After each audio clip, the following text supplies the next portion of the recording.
কথায় আছে জানেন, ঘুমন্ত বাঘ বা সিংহকে কখনো খোঁচাতে নেই, কখনো জোর করে ঘুম থেকে তুলতে নেই। কারণ যদি কখনো তারা এই ঘুম থেকে উঠে পড়ে এরকম খোঁচানি খেয়ে, তারা ফেরোসাস হয়ে যায়। আর তাদের রোখার মতো ক্ষমতা এই ভূমণ্ডলে যত রকমের জীবজন্তু আছে তাদের কারণ নেই। আর এই ঘটনা বাস্তবে ঘটেছে জানেন।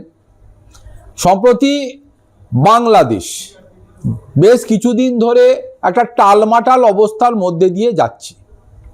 সেখান থেকে তারা রাজনৈতিকভাবে বিভিন্ন ধরনের কর্মকাণ্ড করেছেন, আন্দোলন করেছে ছাত্রছাত্রীরা।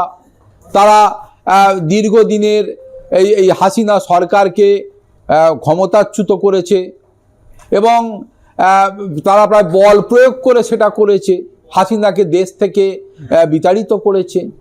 এগুলো তারা করেছে, তারা করতেই পারে, তাদের দেশের ব্যাপার।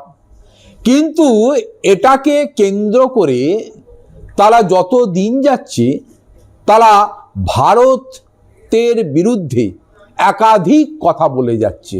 ভারত বিদ্বেষী মনোভাব যত দিন যাচ্ছে ততই তাদের মধ্যে প্রকট হয়ে উঠছে। একটা টাইম পর্যন্ত ভারতের জনগণ বা ভারতবাসীরা, তারা যেহেতু ভারত থেকে জাত, অতএব ভারতের অংশ থেকে বিচ্ছিন্ন হয়ে গিয়ে বাংলাদেশ তৈরি হয়েছে, তা একটা সফট কর্নার সেদিন থেকেই আছে। তার ওপর এই বঙ্গবন্ধু সময়তে এই যে ৭১-এর যুদ্ধ, তাদেরকে স্বাধীন করার বিষয়তেও ভারতের যে একটা বড়সড় ভূমিকা ছিল, সেটার জন্য ভারতবাসীরা এখনো মনে করে যে থাক বাবা, তোরা সুখে থাক, আমাদের কোনো ব্যাপার নেই। কিন্তু এই ১৫ কোটি ১৬ কোটির দেশ বাংলাদেশ, তারা প্রতিদিনই কোনো দায়িত্ব জ্ঞানহীন লোক এমনটা ভাবলে চলবে না যে সে হয়তো পড়াশোনা জানে না, অল্প বয়স, সে হয়তো আবেগে বলে ফেলছে। বলছে কারা না, খুব সচেতন যে সমস্ত মানুষজন রয়েছে, এক্স কর্নেল থেকে আরম্ভ করে ব্রিগেডিয়ার থেকে আরম্ভ করে ওদের দেশে যারা মাতব্বর, তারা এমনকি মৌলবাদী সংগঠনের নেতা নেত্রীরাও এখন ভারত বিদ্বেষীতে এমন একটা পর্যায়ে পৌঁছেছে যে তারা কিন্তু এখন প্রায় দিক শূন্য হয়ে গেছে। ১৫ কোটির বাংলাদেশি যদি ধরেও নেওয়া যায় যে তারা এখন বলছে 7 সিস্টার্সকে আলাদা করে দেবে ভারত থেকে, কখনো বলছে যে তারা দিল্লি দখল করে নেবে, কলকাতা দখল করে নেবে, পশ্চিমবঙ্গকে নাকি বাংলাদেশের সঙ্গে ইনক্লুডও করে নিতে পারে, এটা নাকি খালি সময়ের অপেক্ষা। অনেক দিন ধরেই এটা বলছে, আর ভারতবাসীরা এটা শুনছে। কতজনের না ১৫ কোটির দেশ বাংলাদেশের কথা শুনছে ১৪৪ কোটি ভারতবাসী। একবার ভেবে দেখুন, ঘুমন্ত বাঘ তাকে খোঁচাচ্ছি, তো ঘুমন্ত বাঘ জেগে উঠতে চলেছে। সেই জন্যে একটা বড় আপডেট উঠে এসছে না, ভারত বিরোধিতার চরম মূল্য চোকাতে হতে পারে বাংলাদেশকে। আর সেই নিয়েই ভারত সরকার ইতিমধ্যেই ঘেরো বাংলাদেশকে, অর্থাৎ বাংলাদেশের চতুর্দিকে সেনা ডিপ্লয়মেন্ট থেকে শুরু করে অত্যাধুনিক অস্ত্রশস্ত্র, সমরাস্ত্র সমস্ত ডিপ্লয় করে ফেলেছে। শুধু তাই নয়, তারা বলছে নাকি চিকেন নেকও নিয়ে নেবে। তাদের ধ্যান ধারণায় সেটুকুই হয়, চিকেন নেকেও যে তাদের জন্যে অনেক অ্যান্টিবায়োটিক, অর্থাৎ বড় মিসাইল থেকে শুরু করে সেখানে ফাইটার জেট থেকে শুরু করে তাদের জন্য অনেক কিছু অপেক্ষা করছে তাদের ওয়েলকাম করার জন্যে। এই ধ্যান ধারণা হয়তো বাংলাদেশের সেই সমস্ত মানুষজনের নেই যারা বাংলাদেশে বসে বসে ভারত দখলের স্বপ্ন দেখে। ইতিমধ্যেই 17 মাউন্টেন স্ট্রাইক কোর, ভারতের সব থেকে বিপজ্জনক এবং সব থেকে ভয়ঙ্কর আক্রমণাত্মক ইউনিটকে ভারত ডিপ্লয় করে ফেলেছে। এবং গোয়েন্দা সূত্রের খবর, ভারতের এই পদক্ষেপের পর থেকেই বাংলাদেশের অন্দরে বাংলাদেশ সেনাবাহিনীর মধ্যেও একটা চাঞ্চল্য ছড়িয়ে পড়েছে।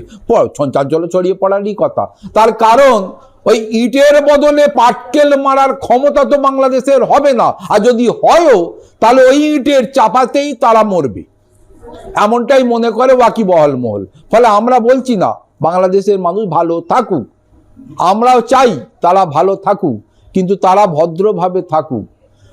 144 কোটি ভারতবাসীকে খুঁচিয়ে জাগানোর চেষ্টা করবেন না, এটা বারবার কিন্তু বলে দেওয়া হচ্ছে। আচ্ছা, এই একবার দেখে নেওয়া যাক এই 17 মাউন্টেন স্ট্রাইক কোর এত বিপজ্জনক কেন?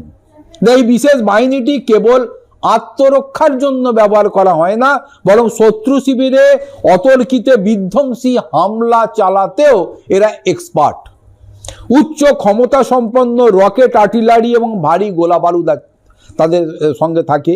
পাহাড়ি দুর্গম এলাকায় ঝটিকা অভিযান ও গভীরে অনুপ্রবেশের ক্ষমতা তারা রাখে। দ্রুত পাল্টা আঘাত হানার বিশেষ রণকৌশল তাদের একদম মুখস্থ বলা যেতে পারে। সীমান্তে এই ফোর্সের মোতায়েন পরিষ্কার বুঝিয়ে দিচ্ছে যে ভারত এখন আর বাংলাদেশ সীমান্তকে পাকিস্তান সীমান্তের মতোই ট্রিট করে।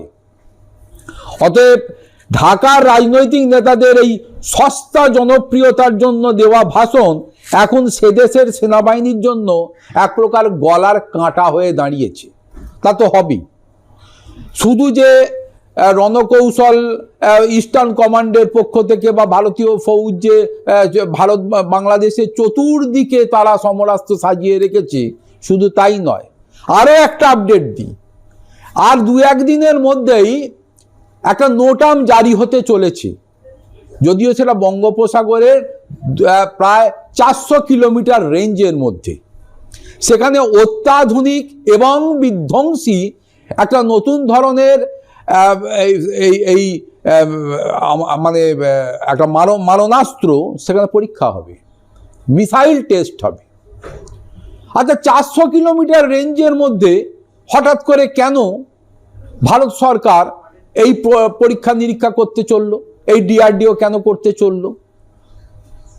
বাংলাদেশের মানুষের এটা বোঝা উচিত যে ভারত থেকে, আমাদের উড়িষ্যা থেকে আরম্ভ করে বিভিন্ন পয়েন্ট থেকে বাংলাদেশের দূরত্বটা ওই 200, 250 বা 400 কিলোমিটারের রেঞ্জের মধ্যেই রাখা হচ্ছে। ফলে ঘাড়ে যে কোনো সময়তেই ওটা ফেলা যাবে যে কোনোভাবে। ফলে যারা ওই দিবা স্বপ্ন দেখছেন, বাংলাদেশের রাষ্ট্রনেতা থেকে শুরু করে ইউনিস থেকে শুরু করে বা তার চেলা চামুন্ডারা প্রতিদিন 7 সিস্টারকে তারা রোজই মানে আলাদা করে দিচ্ছেন ভারত থেকে, যারা এই কলকাতা সহ পশ্চিম বাংলাটাকে বাংলাদেশের সঙ্গে যুক্ত করে দিতে চাইছেন, কখনো কখনো আবার স্বপ্নেও দেখছেন যে তারা দিল্লি দখল করে নেবেন সময়ের অভাবে, মানে স্বল্প সময়ের মধ্যে। তাদের কাছে একটা বার্তা খুব পরিষ্কার দিয়ে রাখা ভালো, ঘুমন্ত বাঘকে জাগাতে যাবেন না। ঘুমন্ত বাঘকে যেমন ঘুমিয়ে আছে ঘুমোতে দিন, শীত ঘুম সে ঘুমাক।